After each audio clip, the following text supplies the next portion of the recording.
The November we are 15, we run away, and the boys around the block put us up in a motel room on the turnpike that has a hole in the door so we can see everyone's sneakers shuffling past. We write poetry and eat nothing but potato chips all week, and one night I sit on the chip tile bathroom floor and feel my mind break apart and the pieces get sucked into the air vent. On Thanksgiving, the Arab at the front desk calls and says in broken English, no one's paid the bill for the night, and we hear clearly when he says, I'm calling police.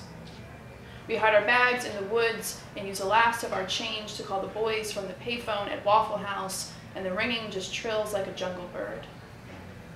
We tell the waiter behind the counter we have no money, and he watches us the way my father looks at sick dogs. After an hour, he gives us coffee, and after 2 hours, he goes over to the gas station and buys us cigarettes, and after 3 hours, he puts sopping plates of smothered hash browns in front of us that we cannot eat.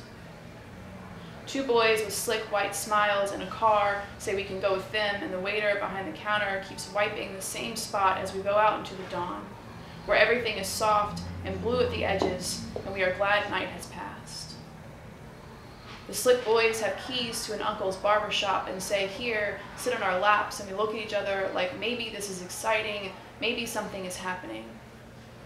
Something must be happening because the lights are off, but the room is still glowing, and the only things holding us onto these bony knees are the arms slung over our hips. But it's hard to tell because we are weak from hunger and sleeplessness and the blunt passing through our hands, and all we want is home. The problem with a strange boy's lap at dawn is that it shrinks your heart, like how eating nothing but potato chips for a week shrinks your stomach, and when someone tries to put something real in front of you, there's nowhere to put it.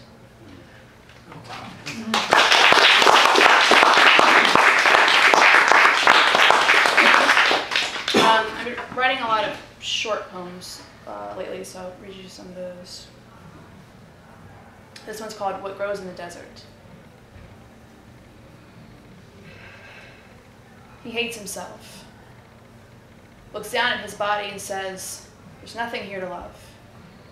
Pale skin stretched over bones like sandstone, ribs low ripples like dunes. Keeps his shirt on.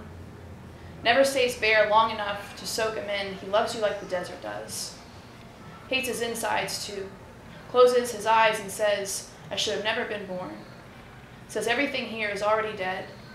Makes you feel like you lost someone when he's standing right there. Bone dry in a downpour. Brings the blood from your heart. You tell him, things grow in the desert.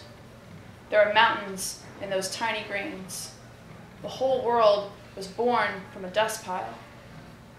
He says he'd rather blow away than return to it.